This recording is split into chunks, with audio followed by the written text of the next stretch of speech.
a week and a half into camp? Yeah, I feel confident that the depth. These guys have been working hard, so I like their approach. The guys have been having it day by day, but it's definitely something where it's a lot of competitive going on. It's a healthy competition, so I think that there'll be some guys that emerge from this competition that are doing some things consistently that we look for on a day-to-day and practice in, practice out, game basis. But that healthy competition is still going on, so I'm excited about who will emerge and finalize those spots. Playing 6 guys, I mean, how realistic is that you could have a quality group of 6 that you can rotate in throughout the whole season? It's definitely important to have rotation in there. Just as you guys know, this conference is heavy, week in and week out. A lot of demands on those guys interior wise. I think that we'll have those guys that can rotate in and out. You don't want it to be a drop off, in the job details that are being done at a high level, and I think that's what we're working on right now. We have a multitude of things that we ask those guys to do up front, but the guys, their skill sets fit them. So I think, like I said, we emerged this last week before we break camp here. The guys that come out of that, I think they'll be very consistent and not have the drop off from 1 to 2 to, like I say, 6 guys. What kind of progression have you seen from the 2 interior transfers of Owen and Jashir from spring until now? One, I think as far as their bodies, getting their bodies in shape, I think Miss Kristen, nutrition, Coach Campbell, this guy, they do a great job getting their bodies ready. And then as it pertains to technique, really just knowing how they can anchor down, that they put themselves in position to do this. And then the transition pass rush is really huge. Sometimes conference is a little bit different, but in my opinion, you got to be a great transition pass rusher inside. It's not always going to be in that third and long situation to be with the wide alignment, attacking and working this, elite pass rush move. A lot of times it's going to be hands inside, transitioning from there. So they've gotten better, at being strong with their hands, working snatches and disengages to be better transition pass rushers. It's the first chance you've gotten to work with Dylan Berryman since he's come here. How's that process going? It's been fun. Fun because I would say, one, this is a person that he is. His personality is definitely contagious. It's outgoing, but he does love the game of football. So he knows he has some things in front of him that he's approaching and attacking day by day. But we are looking to get him, in the best shape possible to be out there to be consistent.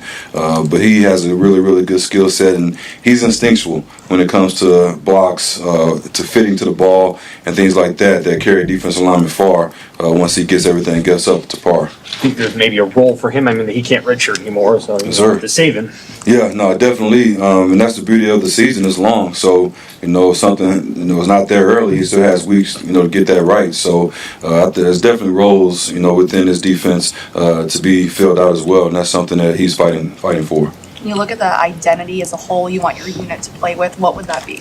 Man, fast and physical, same things along those lines, but being in attack mode up front. You have to attack the line of scrimmage, you have to be heavy-handed, and then IDM blocks, because the faster you IDM, the faster you can get off of them. We don't want to stay stuck on blocks, we want to be able to disengage, but doing all that, really, really playing downhill. And I know, you talk about our motto from the defense, is simple, fast, and violent, is right along those lines. But the faster you can ID blocks, the faster you can destroy them and get off of them and make plays on the ball. What have you seen out of also? I mean, Tyson Terry's kind of all the way back now. Yes, sir. So what's he been like in camp for you? Been great to work with as well. He has great balance, first and foremost. I think that shows. He is a heavy-handed individual as well. He's pretty consistent, having his hands inside to set himself up for, able to be able to disengage off blocks. So the main thing with him is just how it's been, whatever this case, a year or something like this, to get back to playing football day by day, and then just having to slow down from like what blocks are you seeing, IDing those blocks, and then fitting right off from there. But his approach is second to none. He's definitely there. Early takes care of his body, gets himself ready to roll, has the right questions, asks the proper questions, and then tries to apply coaching to get better, either the next rep and then day by day. But just his balance and overall strength that he has is a real, real big skill set for him. Have you been part of defenses that don't have such an attacking style for their D linemen? I have. When I was at Notre Dame, we were more of a read attack, and that's usually when we talk about clinic talk is attack, react versus read attack. Those are different type of guys. You got to be able to have some, lead in your pencil, so to speak, to be able to play that front. But we are, mostly attack, react here. So our guys can be on edges, attack their visual keys, try to do it with great hand placement, and then from there destroy blocks. Corey, how have the players taken to your coaching, and can you describe how the relationships were formed in the short amount of time over the course since you arrived here? Yeah, thankful that we had the spring to grow because all the guys in the room were here besides Dylan, Berryman, and even with recruiting him, you build that bond during recruiting as well. But my style of coaching is always to be a great technician, but yet do it with great effort, and it's just something that's demanded. So as you grade film, as you watch film with these guys, you always set that precedent and try to hold them accountable, and then from there have them hold each other accountable. Because at the end of the day, I think they know how we want our unit to look, and we have great leaders in the room. Van Popper's been around here, and even some other guys that got a little taste last year. And even guys coming in, there's been a good bond. But we know in this defense, you got to be strong interior-wise. So, us setting the tone, definitely being in attack mode, making sure we're not getting pushed around. And then from there, setting everybody up to play like second and long and third and long is some situation stuff that we talk about as well. So I think they're taking heed to it. But, yeah, we definitely want to close out this camp very, very strong. What does growth look like for Riley? One more time, sir. What does growth look like for Riley? I would say finish, man. That's definitely something that he knows. And you don't get a chance to sometimes tackle live all the time throughout camp. But when you are in like a third tackle situation for a defensive lineman, it's really the next best thing. You have to take that extra step to be in good position to near foot, near shoulder, thud a guy up. You can do it in an individual drill, but put it in a team setting, that'll be the thing that carries over, to a game setting. So I think he understands it, he knows it. And then the next facet for everybody, like I say, is being a good pass rusher as well. And the stronger he is with his hands and being consistent with his hand placement, that's going to allow him to be a dude in that, transition pass rush mode. And then along those lines, as always, you should always, if you don't get to the quarterback, be able to affect it with match hands. And that's something I think he can get done on a consistent basis. But that is going into how detailed he is in his rush lanes to the cue, and then finishing if he doesn't get there with that match hand. Have you determined your top six? Can you say right now who they are? It is a work in progress day by day. We rotate them in practice that way so that they can have good opportunities to communicate with different people.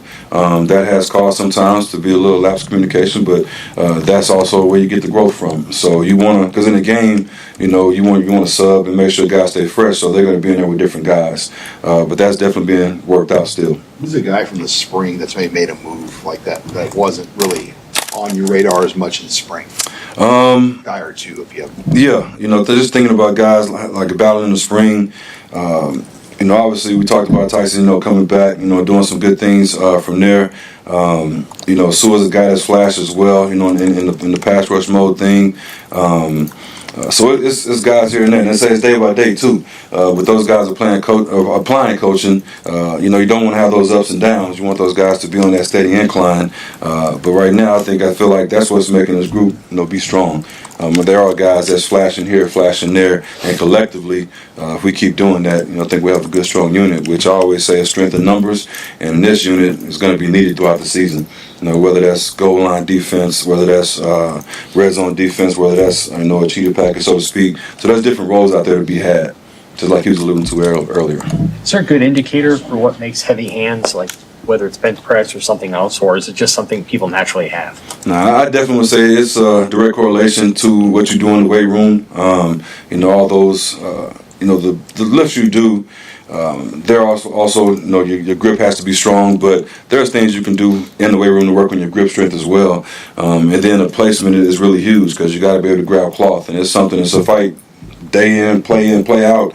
For the offensive line, being taught the same thing, to get their hands inside and be tight with it. But all those coaching points as far as having elbows no tight with your thumbs up and trying to make sure you land and locate them, it's a race every day between you and a good offensive line to do that. And that's what's helped us as well. Like in the spring I talked about it, but we battle against a good offensive line. So, if you miss with them, you're going to be in a disadvantageous situation. So, you got to rebite them and go from there. I know you don't technically coach them, but is there one of the defensive ends that is particularly impressive to you in that way, heavy-handed?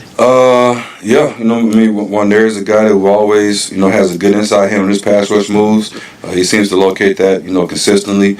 And Cam's another one as well. Cam's heavy-handed too. When he takes on blocks, if he's doing everything right technically, he has a chance to be, low levered and then destroy those blocks. Thank you.